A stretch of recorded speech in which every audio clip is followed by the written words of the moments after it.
And by the way, nakakatuwa ito mga kabilabs kasi self-service and napaka-high-tech talaga nila. In just a sec, nandyan na yung pinaprint mo.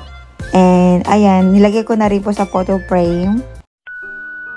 Hiya mga kabilabs! So, papunta po tayo sa town center and double-decker po ito nasakay natin today.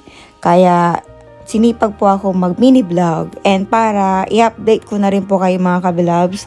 Today is 25th of September.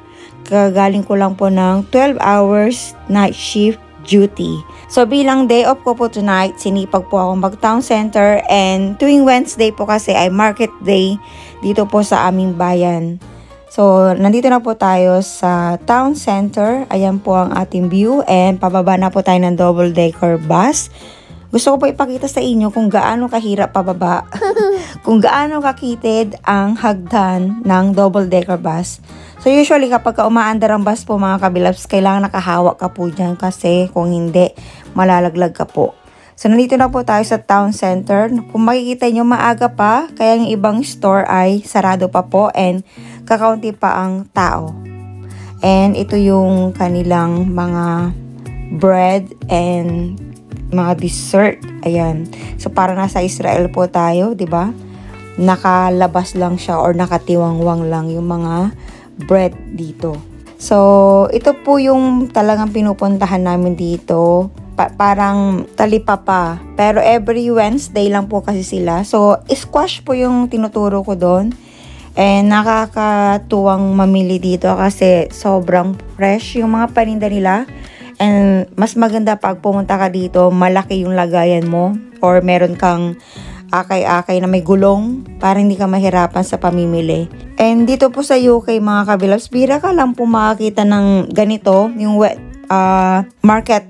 Kasi usually sa grocery po kami namimili ng mga fresh na mga gulay. And to be honest, simula nung pumunta po ako, simula nung dumating po ako dito, hindi pa po ako nakakita ng wet market na mga para sa mga isda at karne. Ayan. So, nakakatuwa mga kabilabs, ang laki ng apple. Ayun yung cauliflower na kanina na purple. Ngayon ako nakakita ng purple na cauliflower. So, ito yung mga fruits. Nakakatuwa tong figs na ito mga kabilabs. Parang sa malayuan, makikita mo parang drawing lang pero totoo pala siya. And itong figs mga kabilabs ay mababasa natin sa Bible. Napaka-importante po niyan, yung fruits na yan.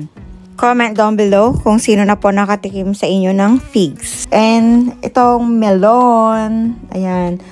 Bira lang tayo makatikim dito ng matamis na melon at matamis na pineapple. Iba talaga ang paggaling talaga sa Pilipinas. Ayun. So, papaya. Sino sa inyo kumakain ng hinog na papaya?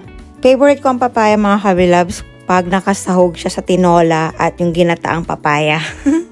And tada! Bilang mahilig tayo sa sweets, so nainggan nyo akong i-video ito. Napakalaki po niya sa personal. Kasing laki ng palad ko.